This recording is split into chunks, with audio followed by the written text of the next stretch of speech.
The marathon was always appealing to me for some reason.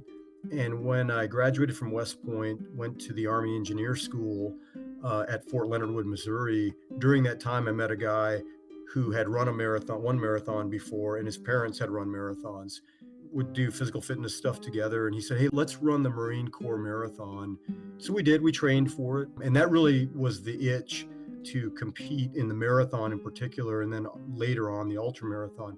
We ran it together, made the drastic mistake that most first timers do, went out way too fast, had not a great experience, which happens a lot on first marathons, and said, I'll never want to do that again. Later on, a couple of years later, got the itch to maybe do it right, was mentored by a non-commissioned officer and then bomb holder Germany. And that really then prompted the itch. My personal goal was to try to do a marathon a year for the duration as long as I still enjoyed it. And here we are nearly 34 years later, 52 marathons under the belt, as well as 5 ultras of a distance of 50 or 100 miles. It has been one of the constants for me, in particular the marathon and now some of the ultra events through most of my life since the age of 24. In a corporate world where all employees have great leaders with no egos that create fun cultures where people can do their best work, the employees and companies thrive while doing great things for the customers, themselves, and each other. Well, we know that rarely happens. I'm Jeff Palacio. I have been a leader for over 40 years for every t-shirt size company, from small 16 employees to extra large over 1 million. Please join me while I interview outstanding leaders that will share stories of great leadership and not so great. It will help you become a better leader while poking fun about all the crazy shit that happens in corporate America. Hi, I'm Joe Deshawn, and welcome to the Corporate Couch with Jeff Palacio. Today, Jeff is interviewing Tony Hofmann. Tony is a vice president at Michael Baker International, a leading provider of engineering and consulting services. Tony is a graduate of West Point Military Academy and retired after 26 years' experience in the Army and Army Corps of Engineers. Tony also spent 8 years as Director of Public Works for the city of Overland Park, Kansas, and he is the author of 3 books. You can learn more about Tony at TonyHoffmannGrit.com. Let's listen as Jeff talks to Tony.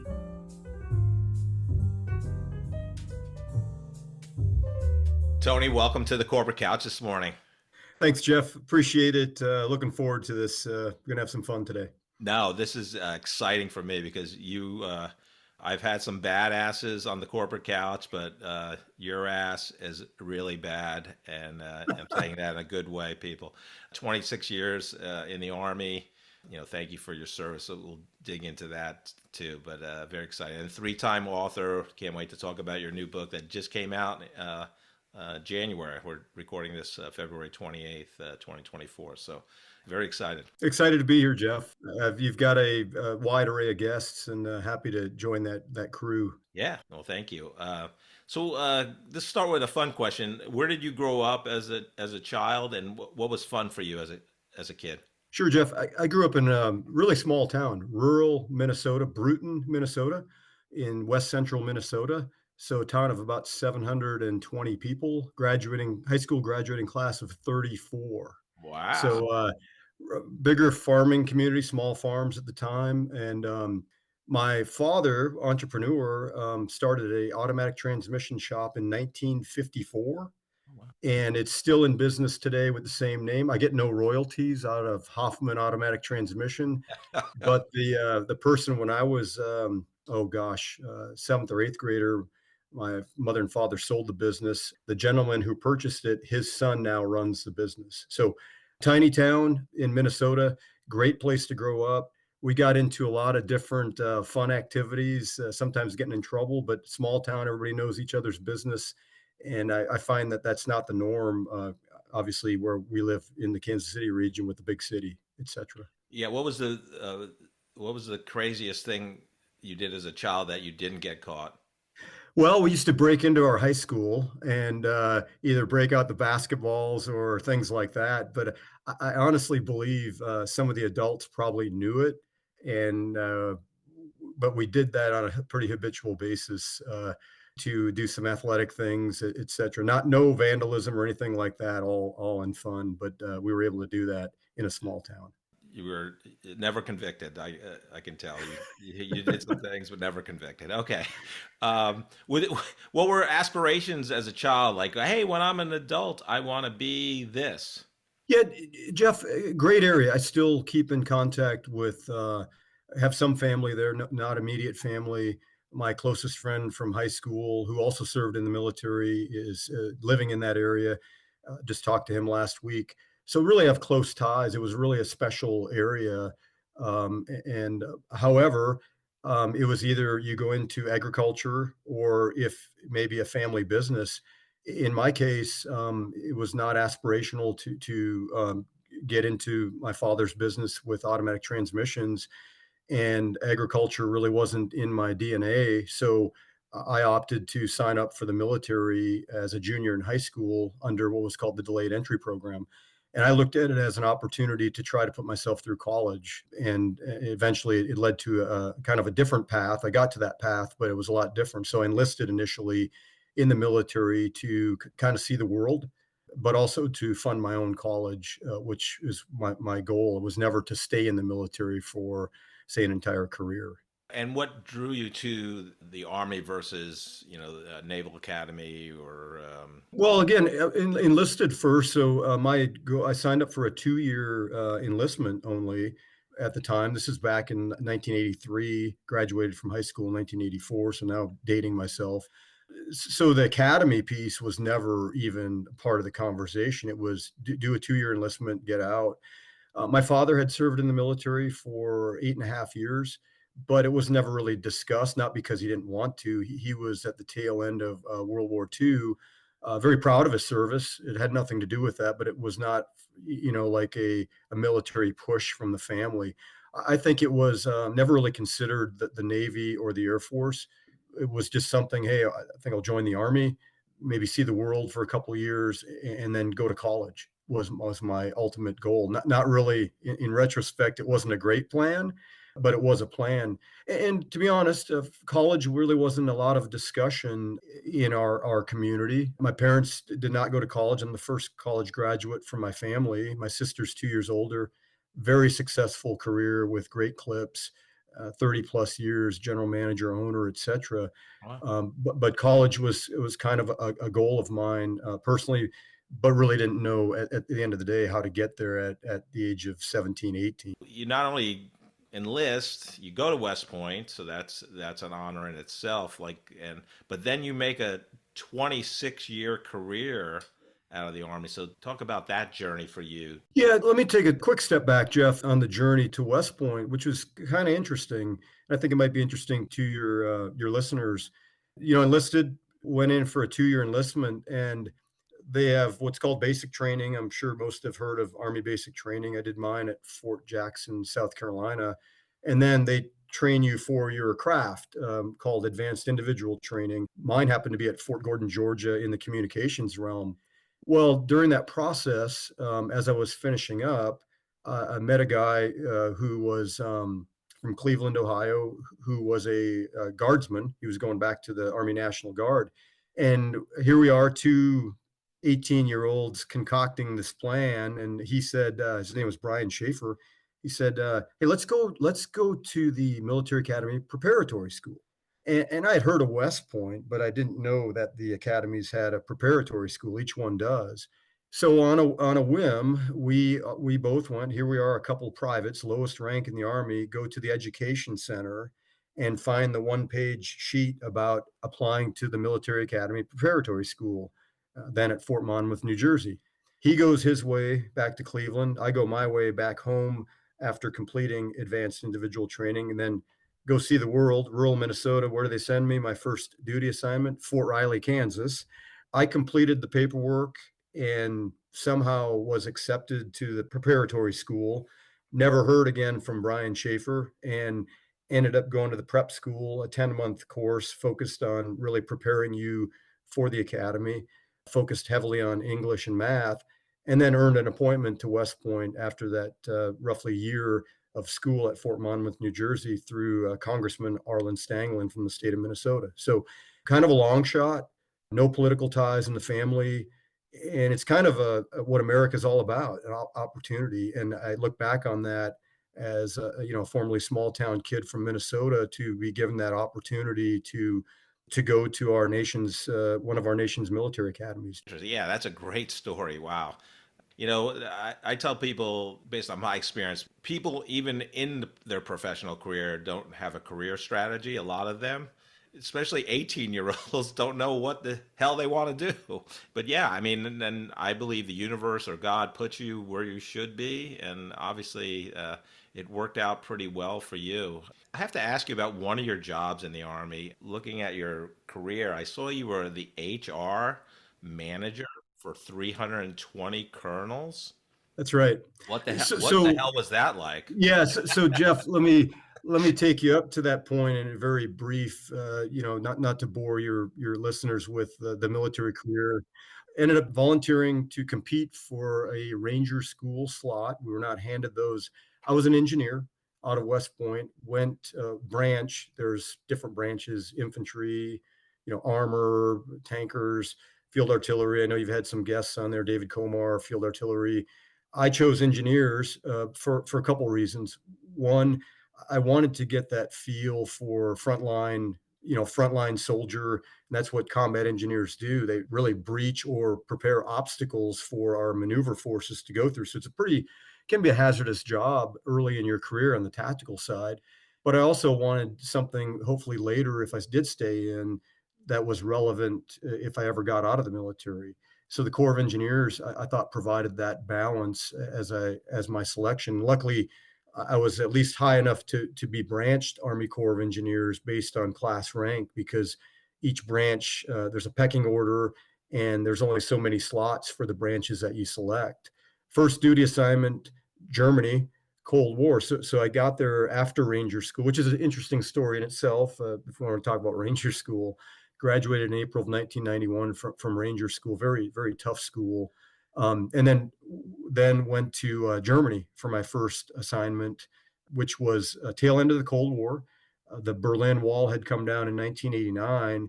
So here we are about a year and a half after that. So it was a very interesting time in Germany, still considered Cold War, yet the wall had come down. You've got the reunification of Berlin, East and West Berlin, et cetera, into one Germany. So it was kind of a tumultuous time there, but it was really interesting to be kind of on the front lines there and see that unification process in Germany. Finished up there, take you to ultimately to years later, served a variety of assignments, primarily on the tactical side, Jeff.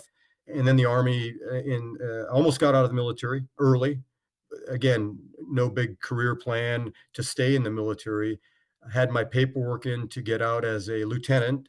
They were allowing early outs at the time because of the downsizing of the Gulf War, and I put my paperwork in and then pulled it.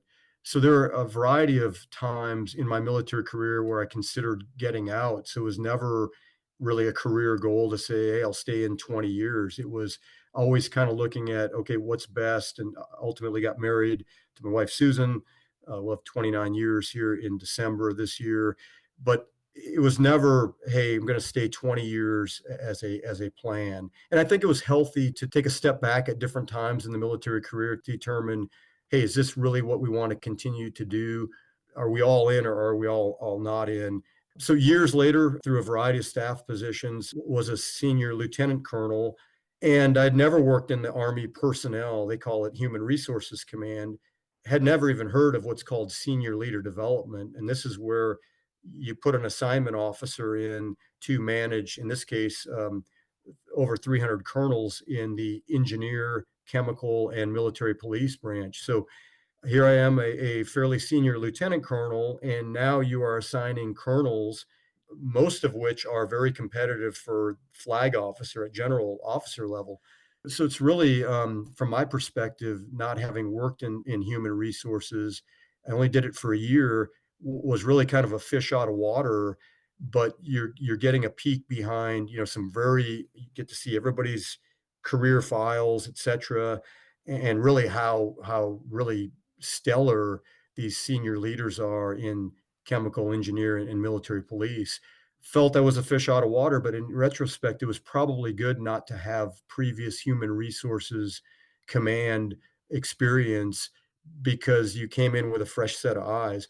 Obviously, any large scale decisions had to go through general officer level. A lot of my preparation was to set the table for recommendations, then to, in one case, the chief of engineers, three-star general, to say, Here's my suggestion, chief of engineers, for where I think these senior leaders should be in their next assignment. And obviously with them a lot of bad news too, where you're sending people on deployments and things like that, Jeff. So you had to facilitate some sometimes tenuous communications with people on some tough assignments to deployments or other aspects. So in retrospect, it was a great assignment and really prepared you for a lot of maybe challenging conversation, both in and out of the military, based on those assignment selections.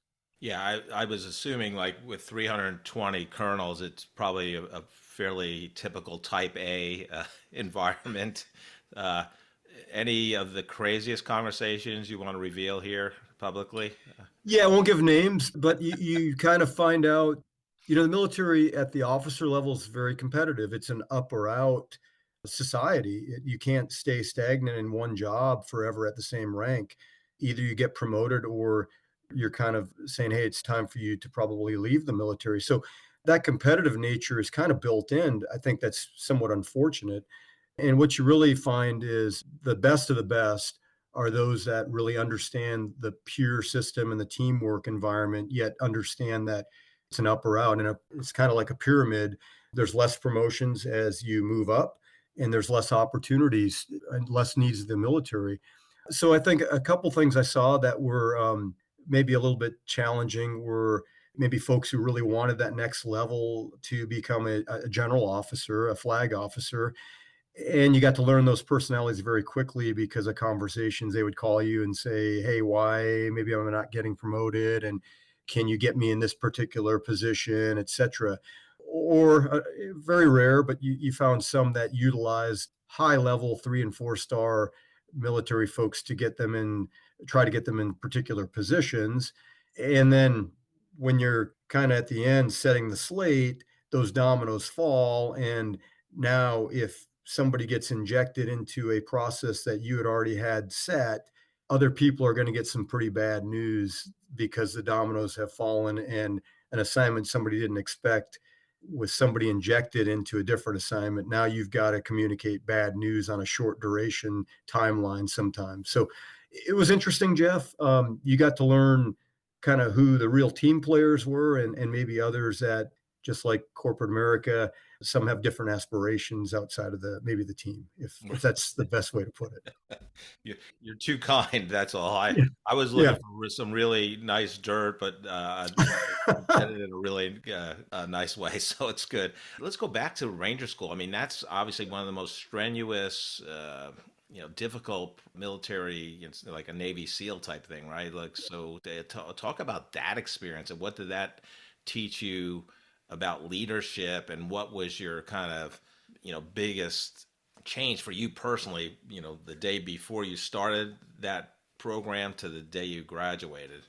Yeah, again, chose to compete. We as an engineer really had to compete for slots at the engineer school, which is at Fort Leonard Wood, Missouri.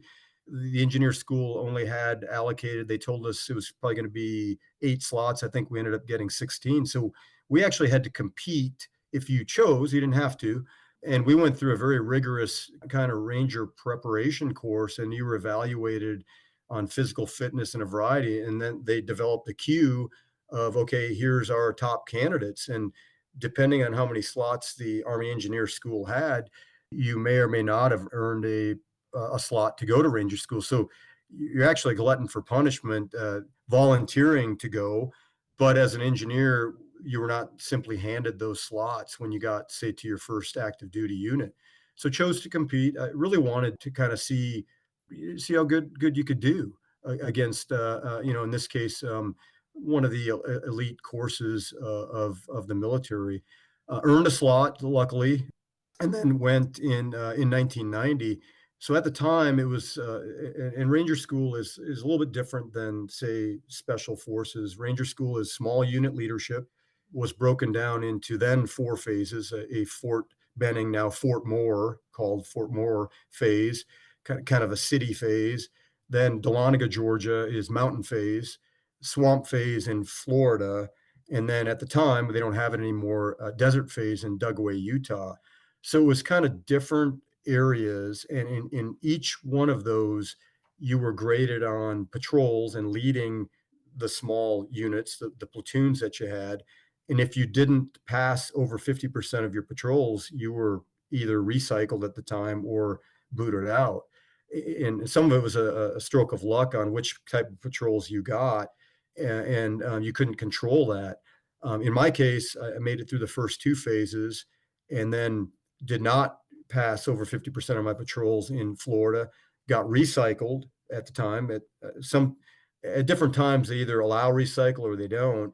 So ended up doing a second phase in Florida, and the same happened in the desert phase. So I actually did 1.5 times Ranger School.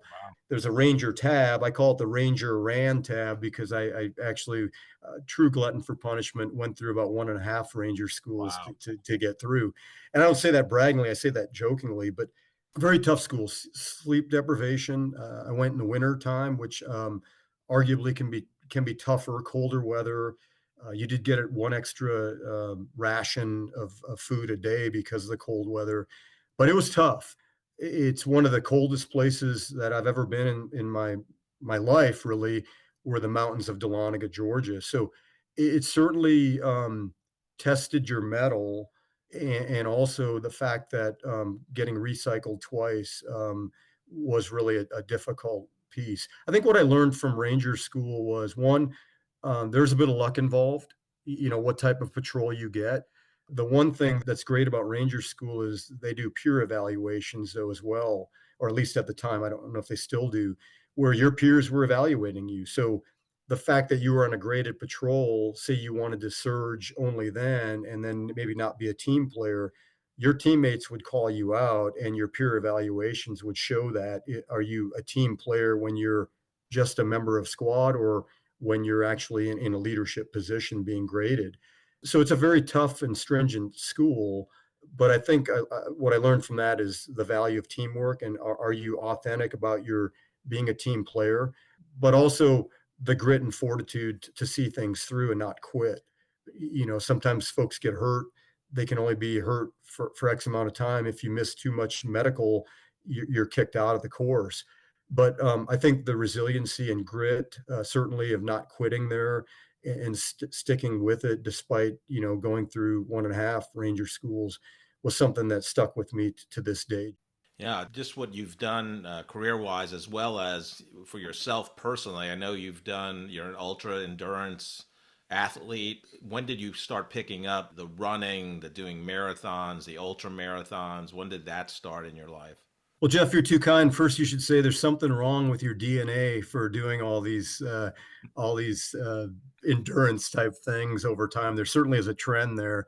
With the running piece, I'd always been intrigued by the marathon. In my school, high school, we didn't have a formal cross country at the time. It was your basic football, basketball, baseball, some track and field, but not cross country, soccer, etc. So we really didn't have that opportunity for like at the time, cross country, etc. But the marathon was always appealing to me for some reason. And when I graduated from West Point, went to the Army Engineer School at Fort Leonard Wood, Missouri. During that time, I met a guy who had run one marathon before, and his parents had run marathons. So he and I would do physical fitness stuff together. And he said, "Hey, let's run the Marine Corps Marathon," which was in November of 1990. So we did. We trained for it, and that really was the itch ultimately to compete in the marathon in particular, and then later on the ultra marathon.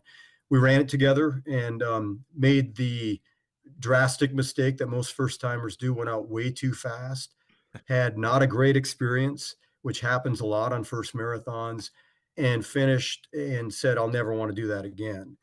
Later on, a couple of years later, got the itch to maybe do it right, was mentored by a non-commissioned officer in then bomb holder Germany.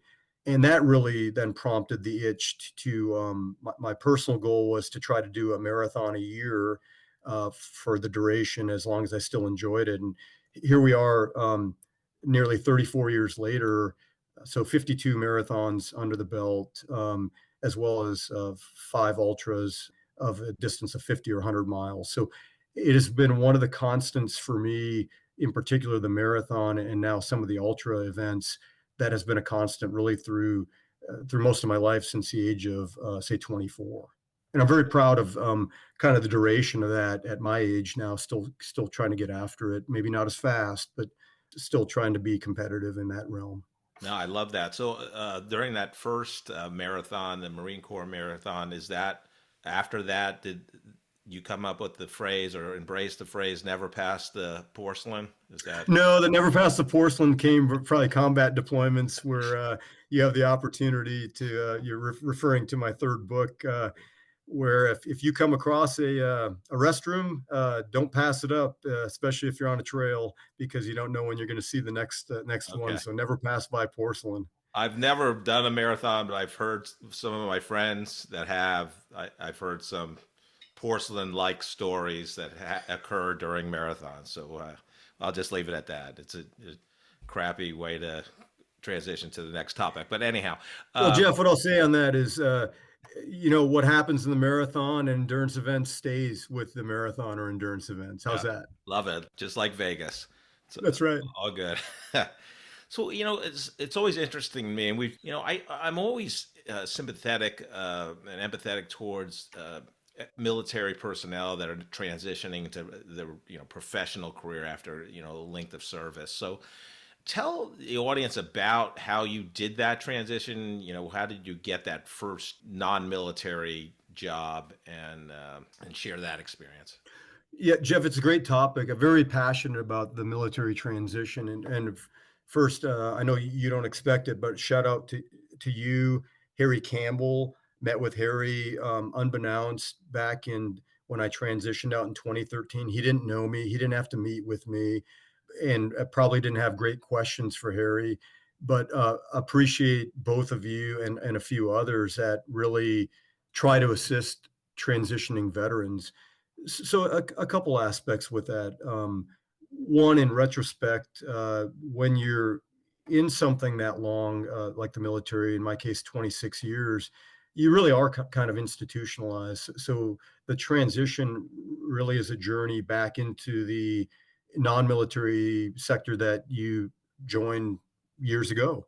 For me, it was a bit softer landing. I was an officer in the military, had enlisted time, but I had the fortune to be stationed with the Army Corps of Engineers. So a primarily civilian organization, but led by military. And I had the privilege to lead 2 Army Corps of Engineer districts, the Walla Walla district in Washington State from 2006 to 2008 as a lieutenant colonel, and then what brought us to Kansas City, the Kansas City district of the Army Corps from 2010 to 2013.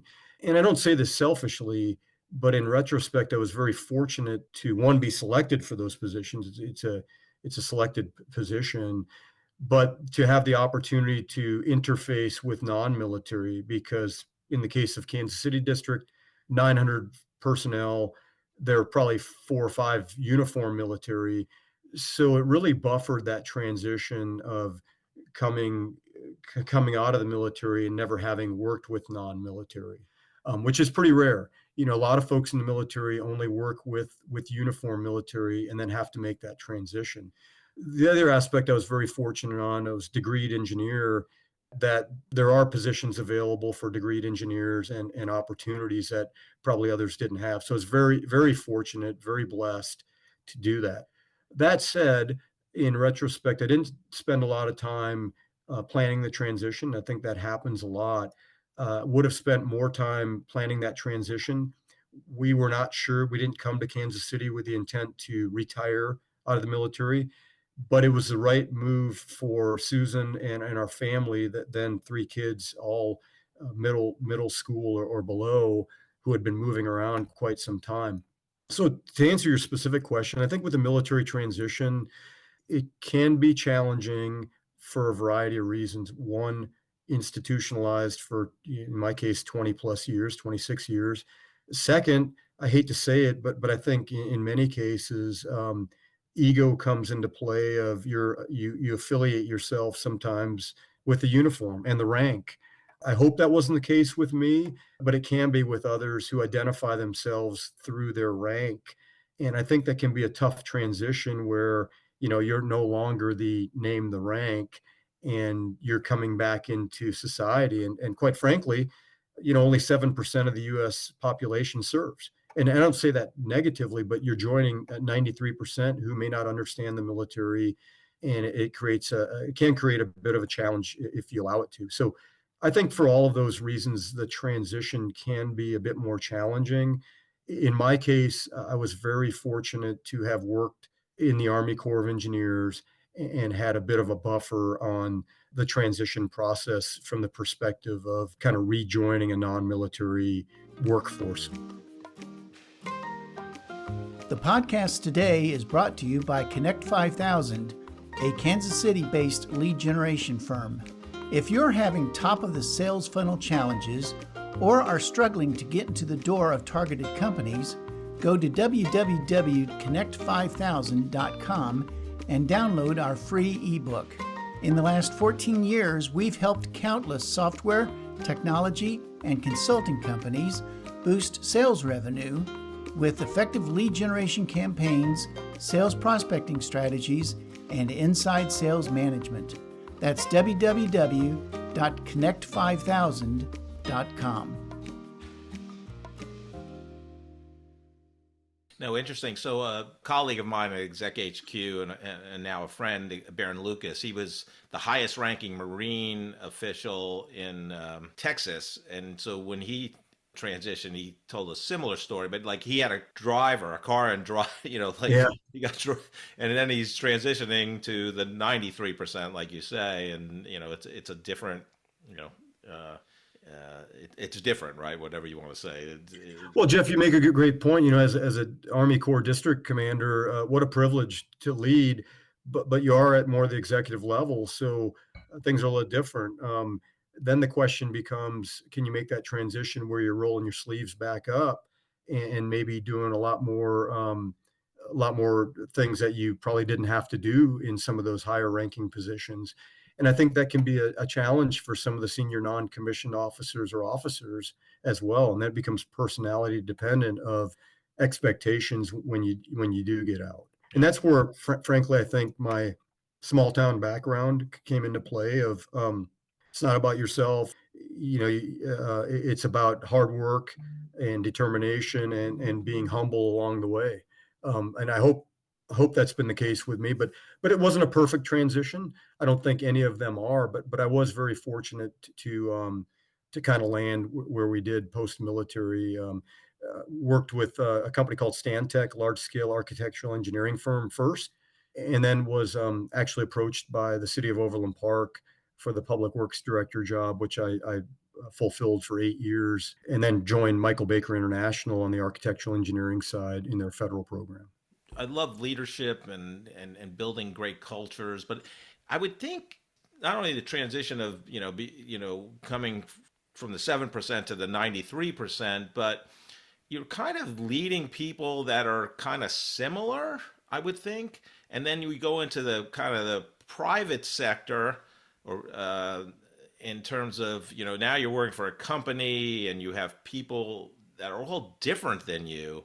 So not only from a military perspective, but I would love to hear your thoughts on leading people so much different than yourself. And what I mean by that, Tony, is you have discipline, grit, resilience. Your mental toughness is off the charts, right? You don't do things that the ultra marathons and endurance runs that you do without having that. And you're not working with people that have that same type of thinking. So talk about, not only the military piece of maybe leading similar types of people, but leading people so much different than you. You're right in my wheelhouse on, my undergrad was heavy engineering, but field of study was leadership studies. So it's a great topic. So I guess where I would start with that, Jeff, is what I found: leadership is leadership. I think though it takes a different style of leadership. I think it's very beneficial. It forces you as a leader not to compromise your values. I think from first and foremost, there's a values piece for each leader. My approach has been don't compromise your values, but it's probably been a different form of how you get to the end result out of the military. Military is a top-down approach. The stakes can be very high when you make decisions, and some decisions need to be made very rapidly, meaning, hey, we need to do this now. What I found in the non-military sector, very rarely does it become a time-sensitive decision, so you have more time. What I found outside the military is, one, barking and giving those orders, etc. That doesn't go over well. It's not well received, and I hope I haven't done that. I don't think I have in my previous positions, but you still have a values based leadership philosophy on things of to do the right thing. Maybe how you get there is a little bit different outside the military. A lot of more coaching, teaching, mentoring, maybe bringing folks along to where maybe it becomes their idea versus your idea for buy-in. Whereas in the military, top down, it's just a different organizational structure and mindset. I think oftentimes people can look at your bio and think, wow, you were ex-military, you're going to be in my face. It's not the case. It's not leadership, because there's a lot of internal biases of what people think the military is and how a particular leader is going to approach things. What I have found, Jeff, is leadership's leadership, but how you get to that end state, it's a style issue, and sometimes you still make hard decisions, but taking maybe a softer approach to that, and ultimately to get to the end state to hopefully better the organization, depending on what that decision is. Likewise, very rarely are there time sensitive issues that I found in the non military realm that require an immediate answer and immediate go. It really depends in the job you're in, but I think you do have the opportunity of a little bit more time on some of those decisions in leadership positions outside of the military, depending on what you're doing. Now, in the case of the city, we could have a disaster, which had some, or you've got to react to, say, a snow mission or something like that, where, okay, it's lickety split. You've got to make a decision. You got to put things in motion to accomplish the mission. But those are very few and far between, unless there's really extensive circumstances that require that sort of decision. So, what was your approach when you entered the non-military world in terms of your leadership, and how did you go about building a great culture for your people in terms of, they were energized not only while they were working, but had energy left over to be, I'll say, better human beings? I don't want to come across, I don't have all the answers on leadership. I think you No, learn a no one lot. You does. continue, yeah, yeah, you continue to evolve. So my approach was always to be transparent, be upfront, and I think what one thing the military taught me was lead from the front in hopefully a good manner. For example, when I was at the city, we'd have snow events. As a public works director, I was not the executor. I wasn't behind the snowplow truck, but it was, a shift change that comes in at 5 a.m. to be present for a lot of those. You can't do it 24/7 as one individual, but to be out there, be maybe driving the streets, and you see one of your drivers and you pull them over and say, "Hey, great job," and try to be encouraging from that perspective, especially during some more difficult times. The other thing was, I think the best leaders set the organization up for success when you depart, meaning how are you building that leadership team to be, from a succession planning perspective, and looking to, okay, that person is going to be a future leader in our organization. How are you preparing them maybe to get into leadership development programs, knowing that maybe somebody wants to do that, but then preparing them, because at some point you're not going to be in the position, and other leaders aren't going to be, to allow the succession planning for an organization. Your best, from my perspective, your best organizations have succession plans. Maybe they're not formalized. It's always people talk about them, but are you really preparing future leaders to succeed you or others? A lot of cases, a lot of people talk about it. They don't want it because, hey, they want my job. I didn't look at it that way. I tried to put into play maybe leadership, putting people in the right positions to prepare the organization to have succession for future leadership. So there's continuity in the organization. I liked how you mentioned a snow mission. uh, but yeah, so you had great success with Overland Park. I mean, you had an 8+ year run there. I believe you were responsible, or one of the people responsible for one of the biggest highway projects that is undergoing right now, the 69 Highway 69 Express project. So why did you choose to leave? Because I think you didn't have a next step. You just left a great position. So talk about that transition, why you Yeah, left.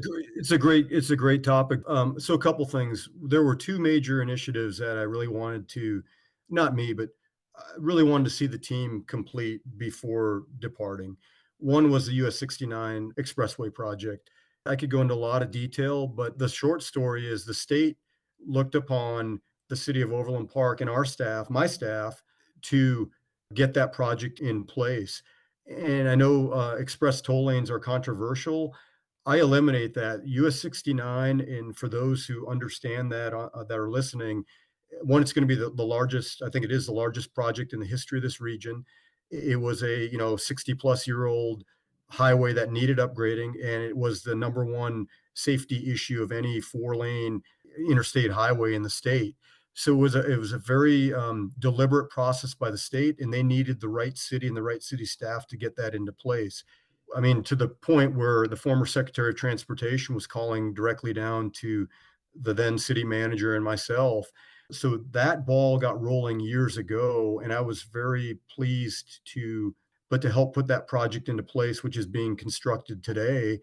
I know it's a hassle with all the construction, et cetera, but 3 years from now or 2 years from now, when it's all done, it'll be one of the most successful projects in the history of this region, both economically and from a safety perspective. So that was one of the things I wanted to make sure was in play before I departed.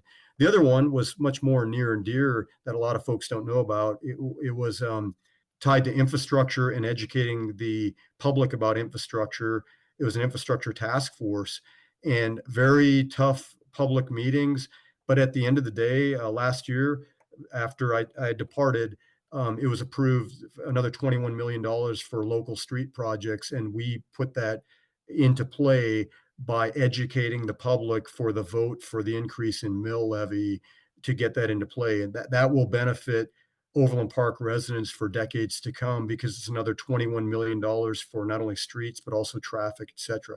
After those were in play, I felt it was the right time for me to step down.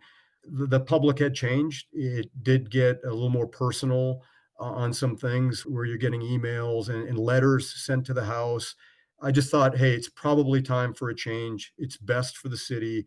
It's best for me personally, not to be selfish. So it was time to do something different. And that's where I found Michael Baker and work with a great federal team at Michael Baker International. The other thing that was neat, I feel I'm much more prepared in the consultant role, having had the experience a year with Stantec, 8 years with the city, now 10 years out of the military. I've made that military transition where I hope Michael Baker International feels this way, that I'm a bit more mature being out of the military and have made that transition and have the experience from all of those various roles to bring to the table as a national market lead for federal business development for a large scale architectural engineering firm. Yeah, you decide it's time to leave. You don't have anywhere to go immediately, right? So you just thought, okay, I'm going to make the jump. And so, I mean, I could say this because I am this, but you're an over 50-year-old white guy looking for a job, and having some experience in that myself, as well as talking to others. There's sometimes people talk about there's ageism, genderism, racism going on with that demographic that we're in.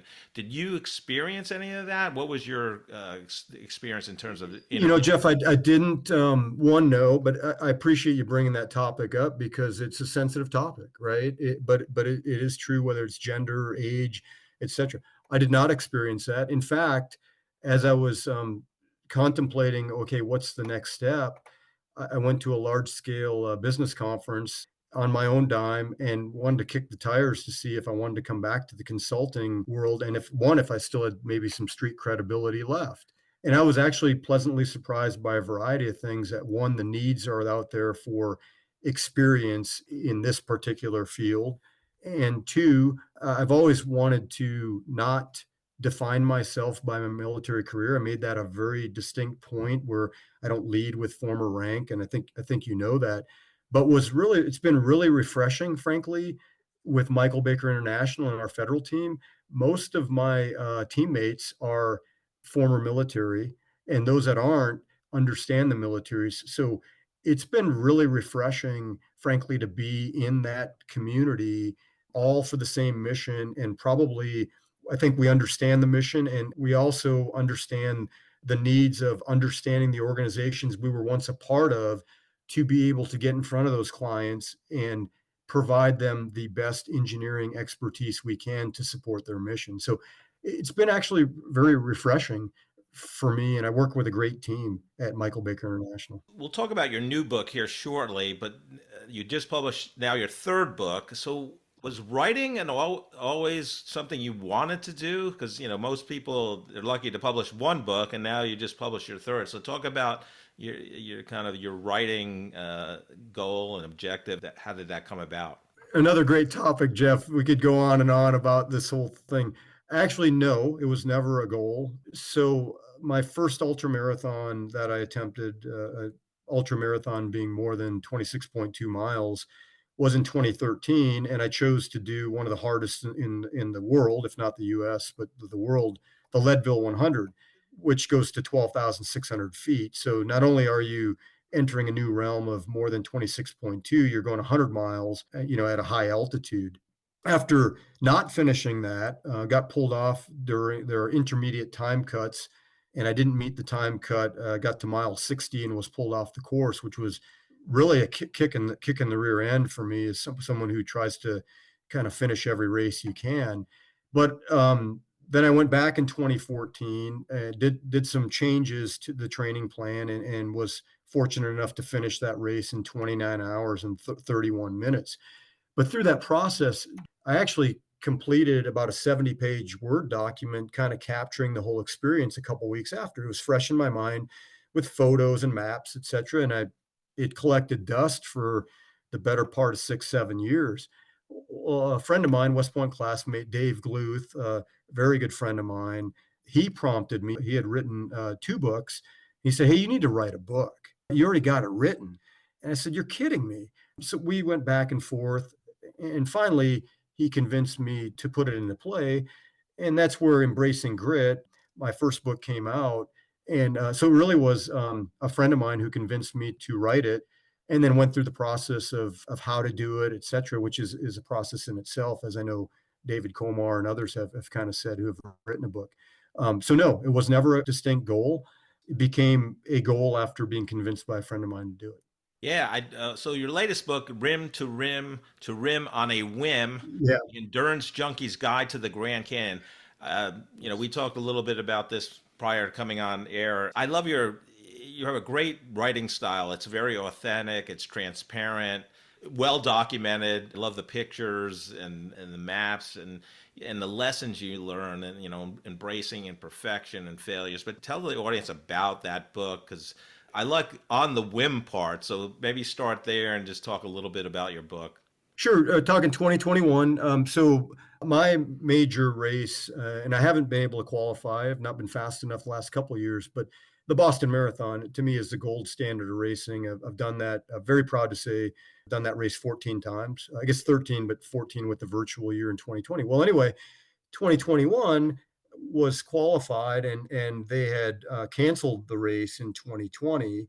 And then they talked about, okay, maybe we should do an October race of 2020. That went by the wayside with the pandemic. And then there was another discussion to move it to April. It's generally the third Monday in April, Patriots Day in New England, and was training up for that. And then the race decided, hey, we're going to do our first ever October 2021 race. Well, that left a void in time for me. And I had not done a major event. I kind of need that, it's got to scratch that itch with the endurance event. So it freed up time. And I started looking at the Grand Canyon rim to rim to rim to fill that void. The whim part is March 12th. I distinctly remember as a Friday. I booked a flight to Phoenix. My sister and brother-in-law have a part-time place in Scottsdale. My sister had just retired. She was down there, and I started connecting all the dots and thought, okay, April 1st or April 2nd of 2021, all of it matches. So the whim part was a flight on March 12th to then tackle the Grand Canyon on April 2nd of 2021.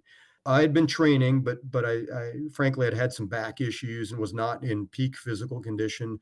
And part of the lesson learned, as you know, Jeff, from the book is, hey, you're never going to have perfect timing, but the timing on a personal and professional level worked very well. And it was also a peak time, great time to run or to get through the Grand Canyon based on that time of year for weather.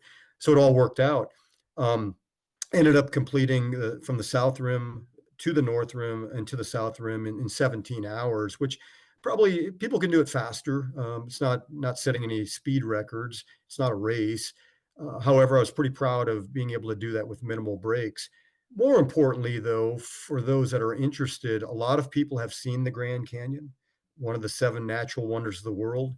And what I've learned is less than 1% of the millions of visitors each year actually put foot into the canyon.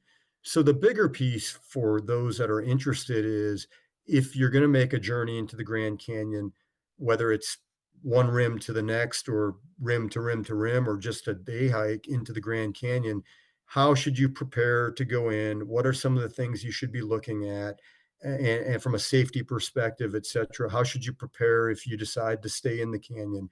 All of those, I think, will be usable for folks that really want to step foot into the Grand Canyon. I highly encourage people to be able to do that. Yeah, I have visited once, just like the 99%. My kid, young at the time, but I was so amazed at the beauty of the Grand Canyon. It's just, you can't even describe it. I mean, the pictures don't do it justice, and I can't even imagine experiencing it like you did. What was the big difference between doing this on your own, 17 hours, kind of compare that to Leadville? Any differences? Yeah, a couple of big things. One, since it's not a race, you are your own crew. There's water along the way at different points, but that required some coordination with the National Park Service based on the time of year, especially on the North Rim, which is colder and it's about 1,000 feet higher than the South Rim, and they have a lot of water pipe breakages. Another aspect is you could take stream water and clean it or purify it, bring a purification process, but you are your own crew. That's a huge difference than a race, which usually has aid stations, et cetera. I think the other piece is the solitude. You didn't see a lot of people out there. I probably saw total 20 to 40 people along the way, not all doing the rim to rim to rim, but you're very much on your own. The other big aspect is I put it akin to, and I described this in the book, thinking of a bathtub.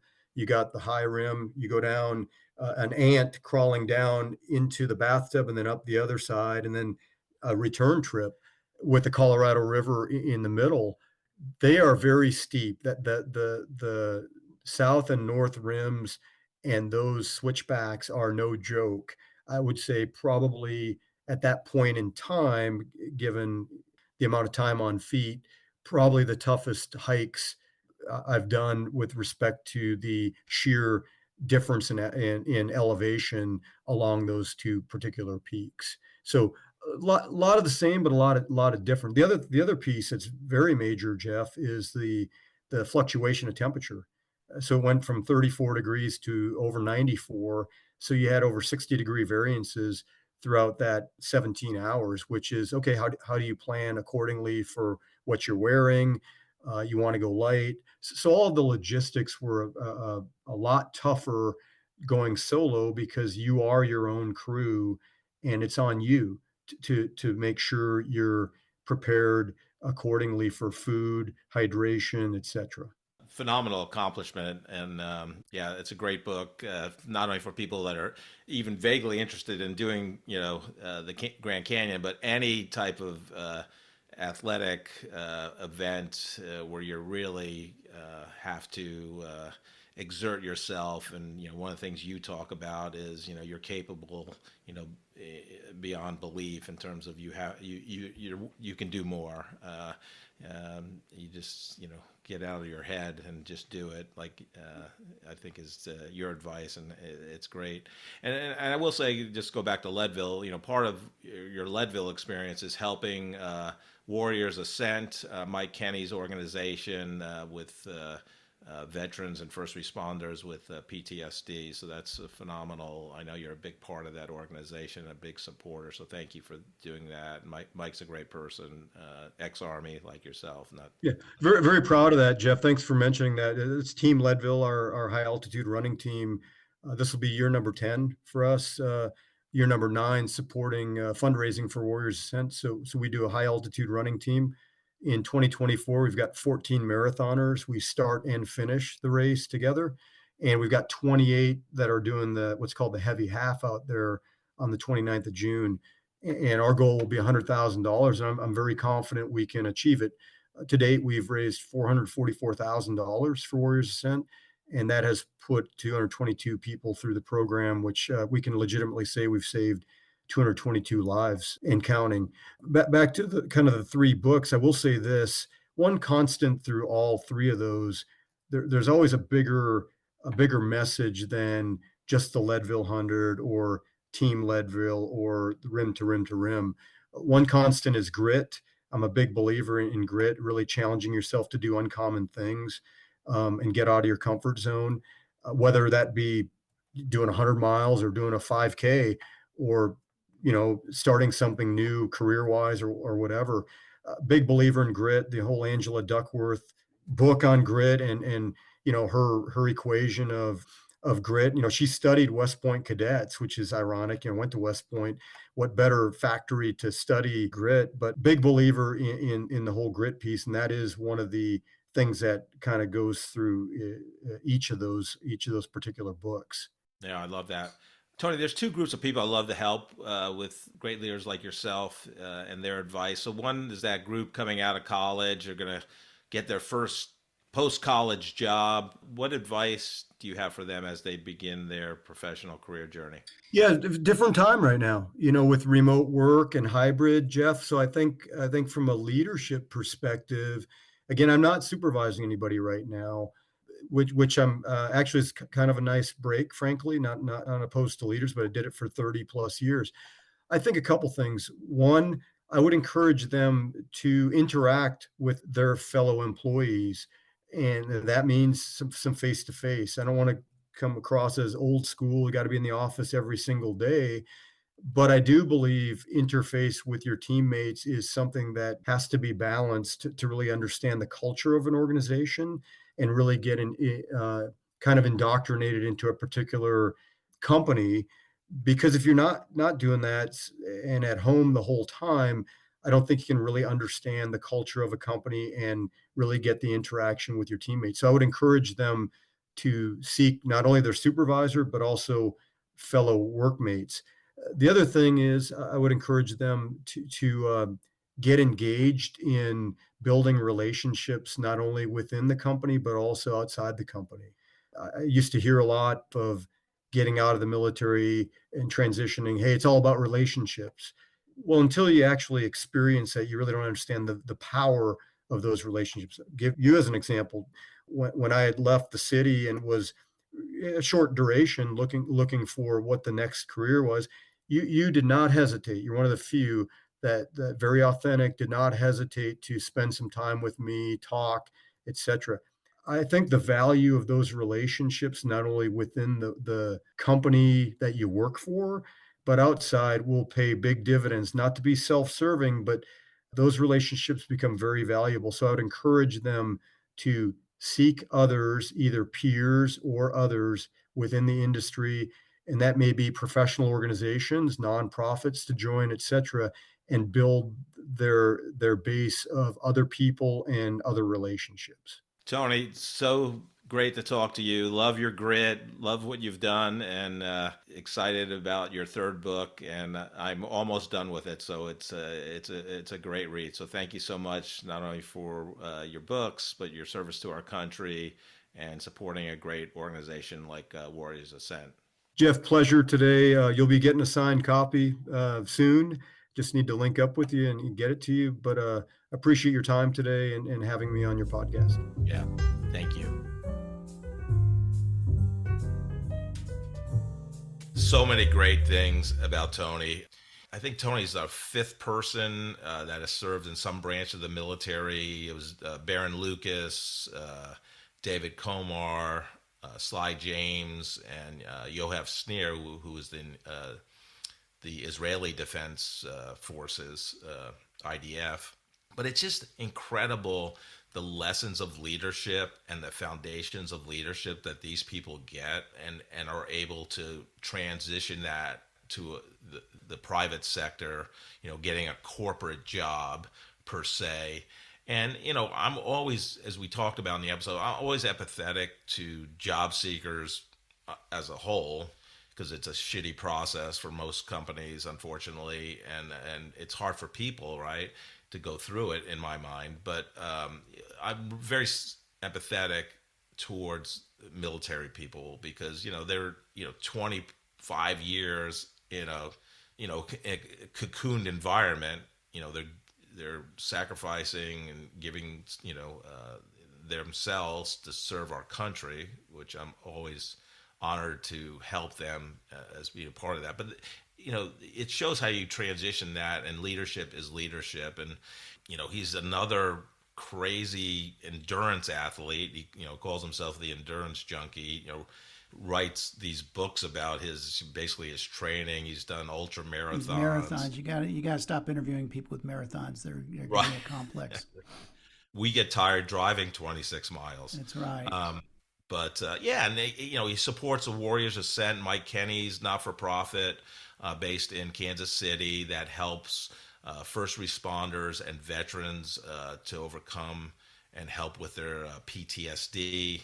So again, that mental health thing coming again through another episode. But he has raised, he has this Team Leadville. He's the chief motivation officer, and they've raised almost $500,000 for Warriors Ascent. So he's just a great person. I can talk to Tony all day long. His grit, his mental discipline. So I know you can probably relate on a lot of aspects to him, Joe. So why don't you share? I get tired just listening to all of that. He's talking about racing down the Grand Canyon and then racing back up. And I thought, I might be able to make it down. I don't know, not as a race, but boy, I don't know how I would turn around and go back up.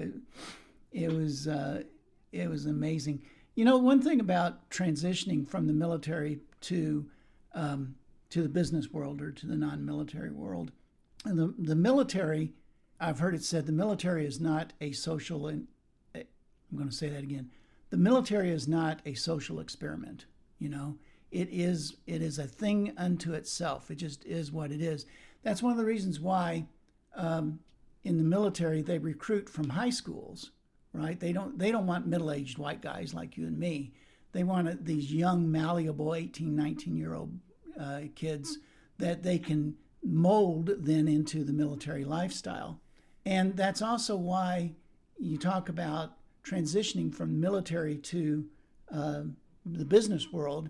You almost never transition from the business world to the military world because it's that would just be too weird. But the transition is a lot of times a binary thing. It's a polarizing thing.